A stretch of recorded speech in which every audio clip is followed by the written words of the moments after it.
Hello everyone, I hope you're all doing well. The name is Harry Cruz and today we're going to be playing Book 2, The Citadel of Chaos, and we're going to continue with our playthrough of it. So without further ado, let's get into this. I hope everyone's doing well today, by the way. So let's resume. Now, last time we left off, a lot actually happened. We entered the Citadel at last. After the Rhino Goblin, we went downstairs and we found a leprechaun who played a few tricks with us. We had to use a spell in the end. And we had a 3-door riddle, which turned out to be just a leprechaun doing an illusion spell of sorts. Then we went into this underground cavern with this lady that we ESP'd, used a spell to read her mind, and we found out that she actually wasn't alive at all, but she'd been sentenced to death as well as her children. So it was quite a dark discovery there, but she did give us a bit of advice and some help, which was good. We continued and we fought a stone gargoyle and tried to open some boxes, but due to us, I think, putting the key in the wrong box, we couldn't open them in the end, which was a shame. But we still received luck points as well, and we've gone into this long hallway with a huge dining room table, and our last option was looking at the paintings, and we found a painting, as it says in the as you can see on the entry below, of Balarus Dyer himself, the sorcerer, the evil sorcerer who runs the Citadel that our objective is to hunt and destroy, in order to save humanity and other races as well. So without further ado, I'll continue. I will read this entry as well, but before that, I'm going to quickly just recap of our spells. So we've got 21 out of 22 stamina, so pretty much all the same. Full luck at the moment, which is 8 out of 8, still quite a weak cap on that. And 11 skill in total because of the magic sword we got from the Leprechaun too. But he did give us like some sort of spell which actually reduced our skill by 1, but we're still at 11, so that's fine. We've got a scroll of stamina still, scroll of luck, and we've still got a scroll of ESP, mind reading, scroll of strength, 2 scrolls of fire, scroll of fool's gold, scroll of creature copy, scroll of levitation, scroll of shielding, and finally scroll of illusion. We've also got a silver mirror and a silver key, and a lantern and a backpack. And we've got a magic battle sword, as I've said, as well, with leather armor. So we're doing all right. We're doing okay. I've got a feeling that in the boxes that we didn't unfortunately open, there might have been some important items in there, but you never know. We'll see what happens. The silver key might also be used to open something else, for all I know. So let's continue anyway, and I will read the entry here. So the paintings are portraits of various lords and countesses prominent in the kingdom of Crag and Rock. Behind a chair is the head of the table is a portrait of Balthus Dyer himself. He does indeed look a powerful adversary. Add 1 luck point for the warning of his appearance, but lose 1 stamina point, hence 121 now, for the feeling of fear he instills. You may either now continue up the left-hand staircase or take the right-hand staircase. I presume one of these staircases probably is trapped on like a step or something, but I always say, if in doubt, go left, because right isn't always right. So let's try the left staircase. The staircase creaks as your foot falls on it. You try to ascend as quietly as possible, but the old timbers groan under your weight. Suddenly one of the stairs clicks as if it was to trigger a switch of some kind, and to your surprise all of the stairs flick downwards. You are now standing on a smooth, steep slope. Try as you might, you cannot keep your balance and you fall down the slope, tumbling head over heels. If you wish to use a levitation spell, you may fly up and out of danger to land on the balcony above. Otherwise, you must turn 254. Oh dear. We could use a levitation spell here, but because we saved just the entry before, I reckon we'll see what this turns out and we'll leave it for now. Let's go to 254. You roll down the stairs, across the room, and finally crash into the wall on the far side of the hall. You twist your elbow badly. You lose a further skill point and 2 stamina points for your injuries. It's a shame about that skill point though. You gingerly pick yourself up. And of course, to try the other staircase. The stairs are well worn and creak under your weight. Cautiously you climb up the balcony. So we've lost a further 2 stamina points and the skill points. We're now only on 10 skill, still above average, and hopefully there'll be an entry which will restore skill points, but we'll see. Let's turn to 363. Okay. Along the balcony there are 3 doors. Which would you like to take? The door on the left, the centre, or the door on the right? The left staircase, for one thing, didn't do us much good, so perhaps we won't go left this time. The centre implies to me that that'll go deeper into the Citadel, but we'll probably want to get some further items and some more clues about Balthasar before we face him. So I reckon the right this time, guys. Let's go. Okay. The door opens and you enter the room. It is quite large and decorated with various carvings. It looks something like an artist's studio, and a number of unfinished stone. Statues line one wall. In the centre of the room, a large stone gargoyle is standing on a stone carved box. As you enter the room, the creature creaks as its head turns towards you. Slowly it comes alive, hopping down off its pedestal. It blocks your way through the room to the door on the far side. Quite a menacing looking creature from the image, isn't it? Yeah, quite the bulky, muscular sort of gargoyle. So what will we do, guys? Shall we draw our sword in advance? Select a spell scroll and cast some magic. If you want to look through your bag for something else to use, or nip out of this room and try the middle door. I've got a feeling that because we've reduced our skill a little bit, it might be worth relying on one of our spells in this case. Let's try a spell scroll. I reckon out of the spell scrolls to use, let's do a creature copy spell, shall we? A duplicate of the creature materialises between the two of you. At your command, the battle commences. With his attention fully occupied, you are able to slip past the gargoyle unnoticed. I reckon that was a good use of the spell. Turn to 140. You leave the room and head down a short corridor. Some metres down you find yourself at the foot of a staircase. This is the spiral staircase which leads right up into the Citadel Tower. Oh, really already? Goodness. You climb the stairs and cautiously eventually arrive on a small landing with 2 doorways in front of you. Will we take the left-hand door or the right-hand door? Well, right-hand door worked this before, didn't it? Let's try the right-hand door, shall we? Okay. You try the handle and it turns. The door is stiff and you must shove it open. The room inside is some sort of living abode with tables, chairs, shelves and a collection of animal heads on the wall. There is a plush pile carpet on the floor.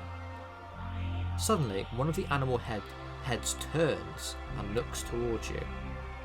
He is some kind of dog, and it barks loudly in a tone which is a warning, both to you and to any of its cronies which may be within earshot.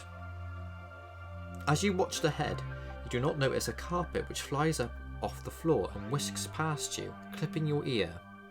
You spin round in time to see one of the chairs slowly reforming itself into a tall man. What business have you here? He booms. How will you respond? If you want to try to talk with him, turn to 266.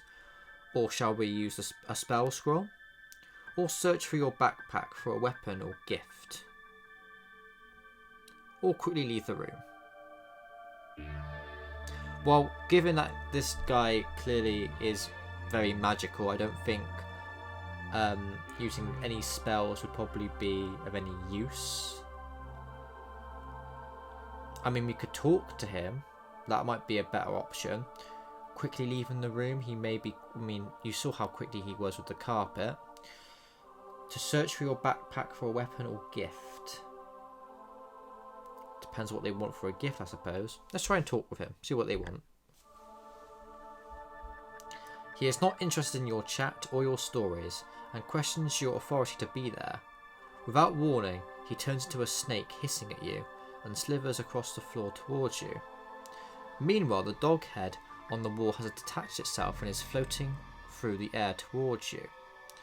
Will you use a spell against them? Or if you want to search for your backpack for something to use, turn to 54. I suppose we could use the Fool's Gold one, perhaps that might work. Which spell would you like to try against this magical, powerful man?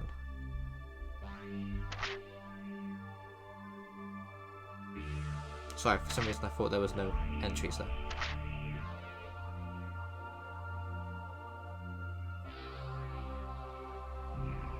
An ESP spell? I mean, it's kind of clear what they want. They want to know what the hell we're doing here.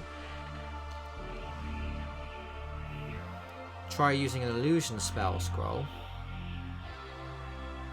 Well, but let's just use an item. Let's see if we can give him something. You search for your backpack. What will you pull out to use against a strange man? Oh goodness, okay, we haven't actually got any of these, do we? A jar of ointment, pocket myriad, offer him gold pieces. We haven't got any gold either. Goodness, we haven't got anything. Let's just try and leave.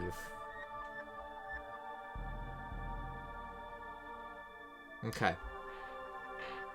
The door opens, allowing you into a large circular room. You scratch your head quizzically. In the centre of the room, you can see a small island, surrounded by a wide trench, on which stands a chest locked with metal fastenings. The trench is too wide to jump and is very deep. Just inside the door is a length of rope. A door leads from the room opposite the door you came in through. How will you deal with this strange conundrum? To ignore the box and walk around the trench to the other door. Try to cast a strength spell and leaping across the trench. Or pick up the rope and formulate a plan. Well, I imagine the rope plan is probably going to be quite risky and would require luck to do. The strength spell would be obviously, that would probably be a one that would guarantee us getting to the other side. And it just depends. We could just go through to the next door and see what happens without us getting the chest at all. But look at that picture. It just looks like, to me, I don't know, is the chest like an illusion perhaps? Perhaps the island itself is an illusion and we just jump straight into the pit anyway.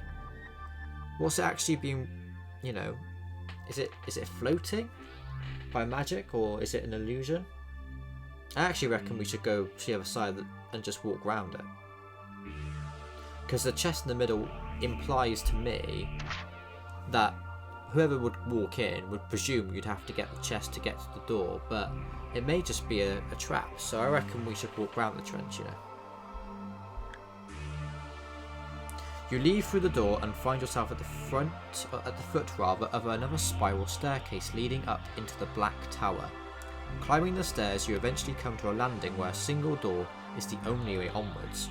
You try the door and it opens slowly. Alright, well we got through there. There was no requirements to get there.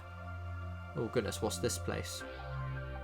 That's quite a scary little picture, isn't it? Look at that. You feel yourself sucked into the room. As if magic, your torch flickers and dies. The room is pitch black. From nowhere, yet everywhere, comes a mocking laugh which fills the room.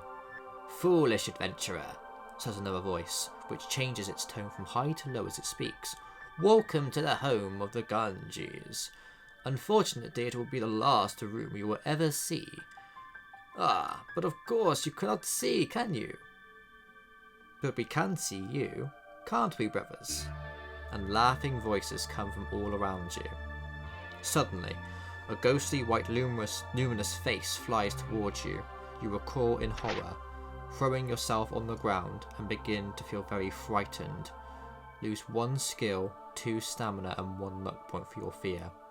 How will you escape the wrath of the Ganges? Fire spell, an illusion spell,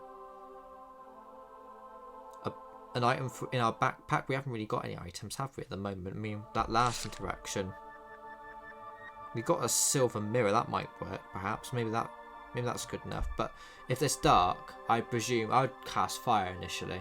I think drawing our sword would be a good idea in this instance. Let's try a fire spell.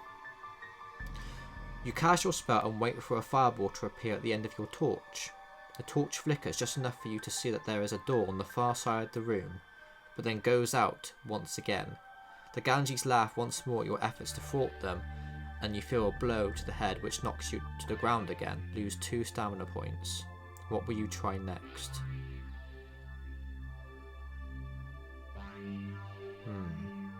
We've got the only options we've got is an illusion spell, or drawing our sword, or searching our backpack for something useful. Let's try the backpack, see what we can have. Oh goodness, okay, so there's nothing that we've actually got that can be useful, which means we've got to draw our sword. So we haven't got a spider in a jar, a charmed amulet, or a jar of ointment. So we're going to have to face them with a sword, apparently. A silence spreads over the room. Suddenly, a blood-curdling scream comes from one corner, and a hideous face appears in the air, shooting towards you.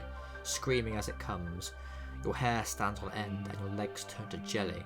Somehow, you manage to reach the door, fling it open and race through. However, you have forgotten that you are high in a tower and the balcony has no railing.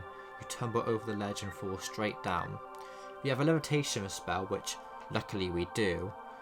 Otherwise, you have failed in your mission, which means we would have probably died in this instance. So I reckon we should levitate. Oh wow, goodness. You cast your spell, but nothing happens.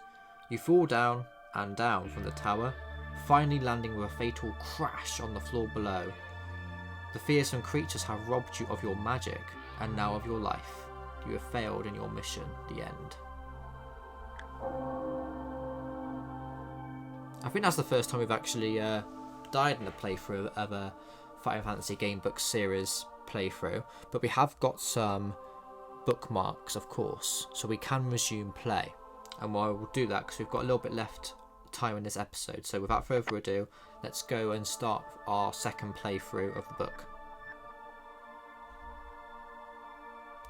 Let's use the last bookmark we went to. Now we saved, didn't we?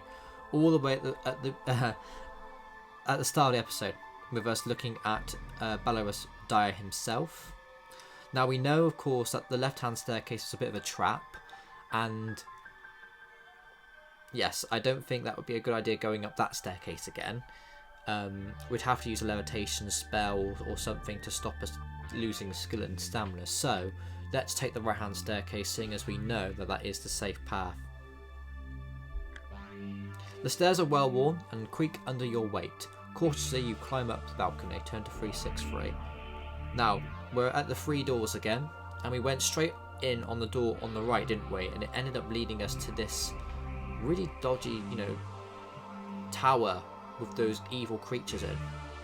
But part of me thinks that it may be that we have to go up there eventually, and perhaps we have to have an item which stops the Ganges from attacking us, perhaps.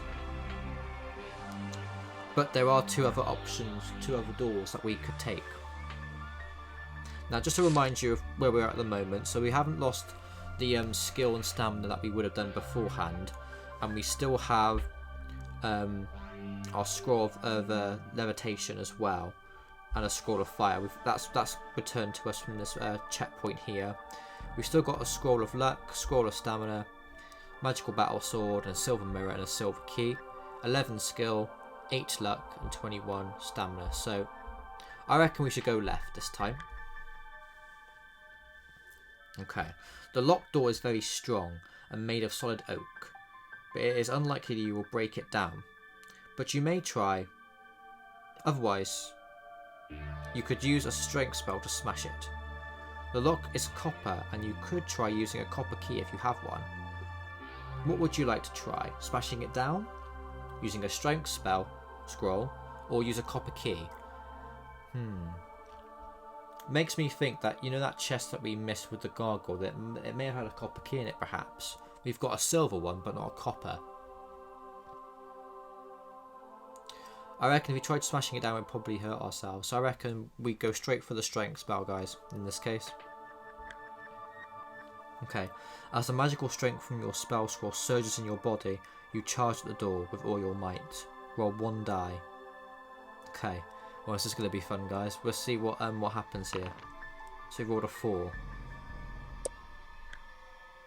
Your enhanced strength allows you to break down the door successfully. There we go. That was very lucky. Turn 292. Ooh. Who's this in this bed here? Very interesting. Very ornate bed. Unusual headpiece there of some sort of deer. Or sheep, rather. And a lady there too, of some sort. The room is an elegant bedchamber, plushly decorated with fine lace and a fur carpet. In the centre of the room is a large 4-poster bed. Sitting up in the bed, evidently awakened by all the commotion, is a beautiful, sylph-like woman with long dark hair and deep piercing eyes. "What right have you in here?" she asks angrily. With those words her eyes turn blood red and 2 jets of liquid fire shoot from directly at you. What will you do? If you create a shielding spell to protect yourself, turn to 376. To leave the room quickly, turn to 64. Or to tell her you have a special gift for her, turn to 42. Shielding spell. I recall from the description when we read the shielding spell that it would have defend us against minor objects. I don't think from the description here... Yeah, liquid fire. I don't think that's going to protect us from fire for some reason. Leaving the room quickly just kind of defeats the objective of us trying to break into the room. I reckon we should try the special gift thing and see what happens. She blinks, thrown off guard by your unexpected offer. The jets of fire disappear. What will you offer her?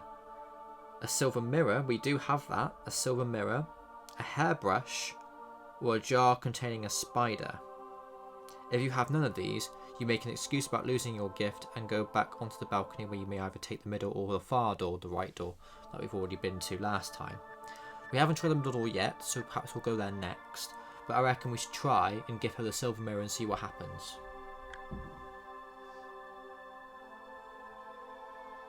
Ah. What do I want with that? She exclaims.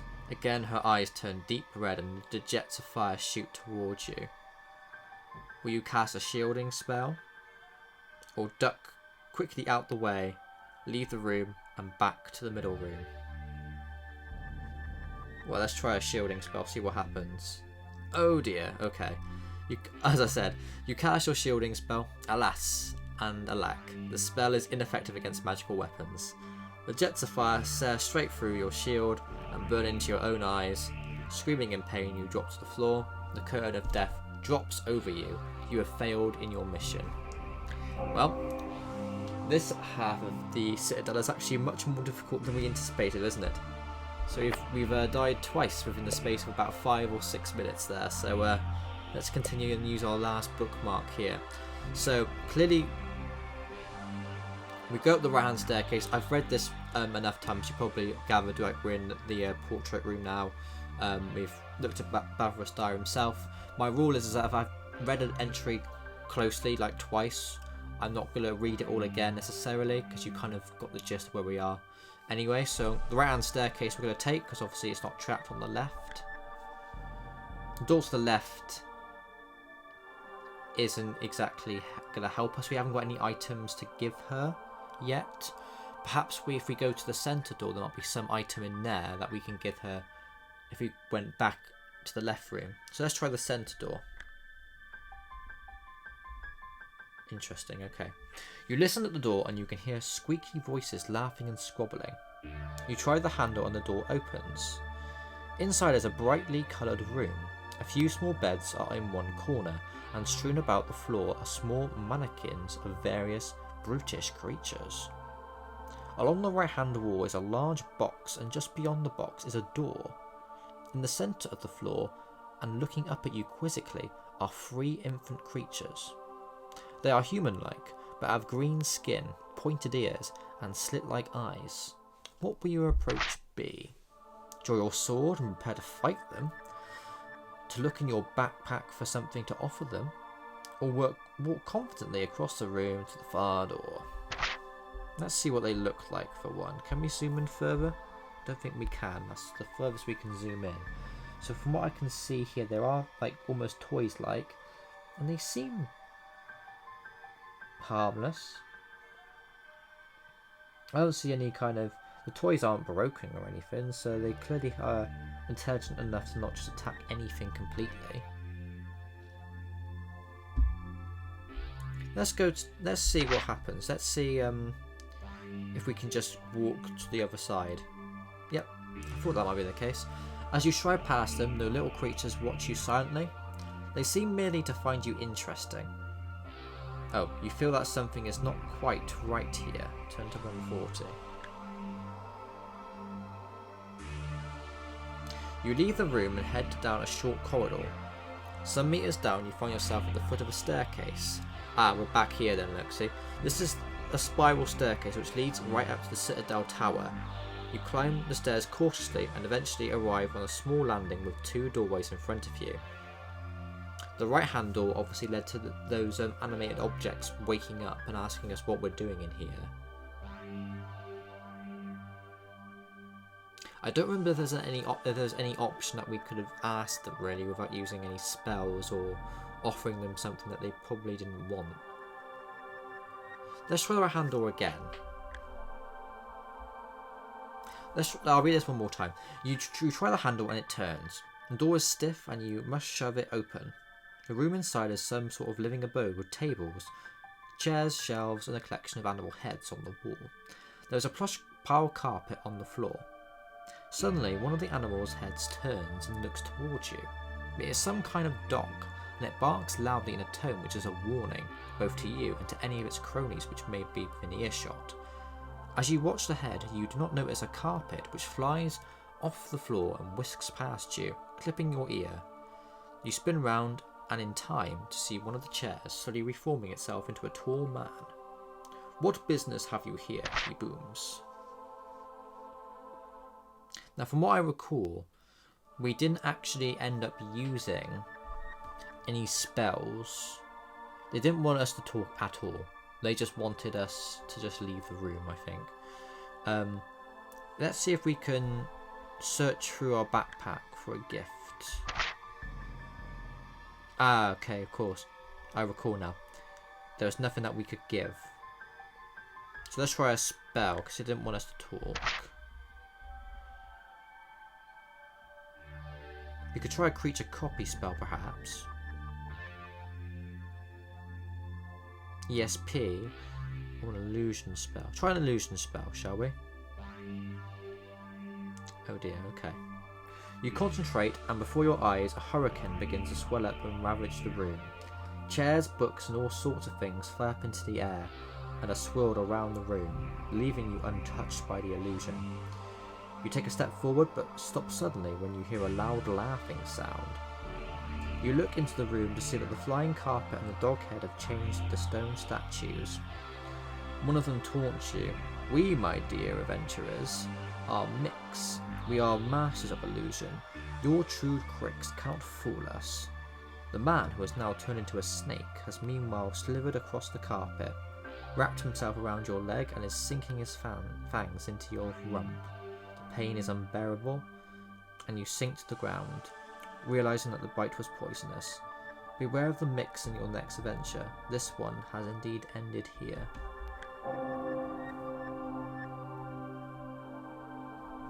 Tricky set of rooms, isn't it? Okay, we've had 3 rooms now. Or 3 deaths, I should say, within the space of about 10 minutes.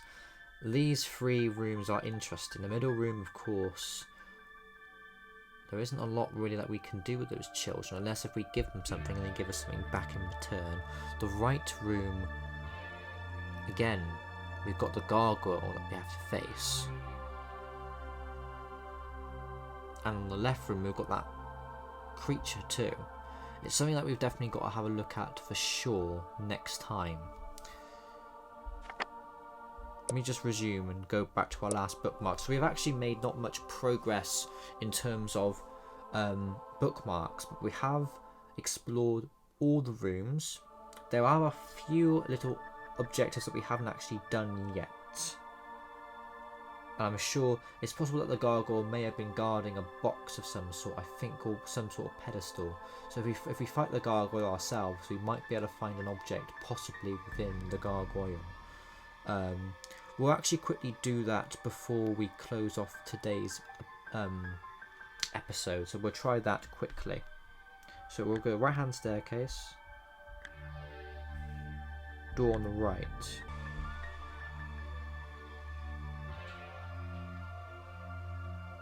The door opens and you enter the room. It is quite large and it is decorated with various carvings. It looks something like an artist's studio, and a number of unfinished stone statues line one wall. In the centre of the room is a large stone gargoyle, standing on a stone carved box. And this is the box I think may contain some item or two that may lead us to the next stage, possibly. So the spell that we did last time we came this way was the creature copy spell, but this allowed us to just leave the room rather than us actually investigate the box. So I reckon if we actually draw our sword and attack it, it may be that we can actually... You advance and take a swing at the creature. With a clang, your sword bounces off its stone body. Realising that you can't harm it with your weapon, you may either cast a spell or pull something from your backpack to use. Try to spell.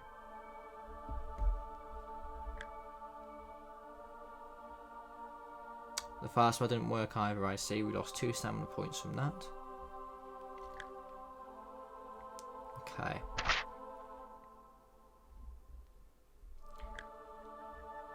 Can't give any of the items either here.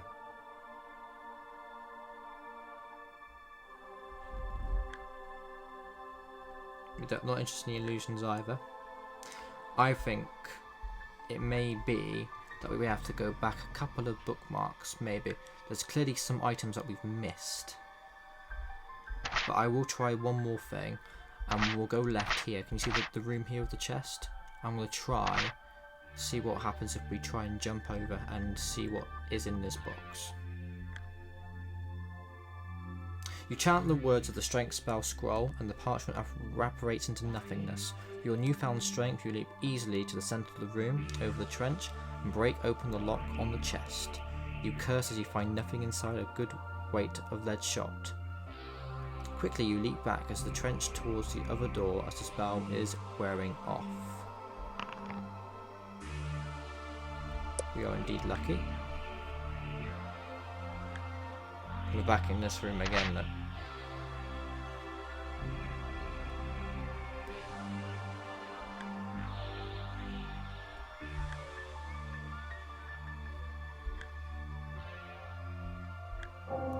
I think we may have to go back a couple of bookmarks, guys, because I think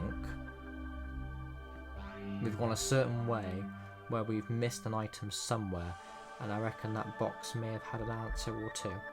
So don't be surprised if I go back 1 or 2 bookmarks. But thank you so much for watching this playthrough of the Citadel of Chaos. I will be returning with another episode over the next day or 2, and I may be going back to a couple of bookmarks, but I'll kind of tell you where we are, and we'll see what we can do. Alright, I'm sure we'll get through this, and I'm sure we're nearly there. It's just getting the appropriate items to appease those rooms that we got to in this episode. Alright, so you take care. Hope you have a brilliant rest of your day. Please like and subscribe, it really does help the channel, and I will speak to you all very soon. Take care, bye.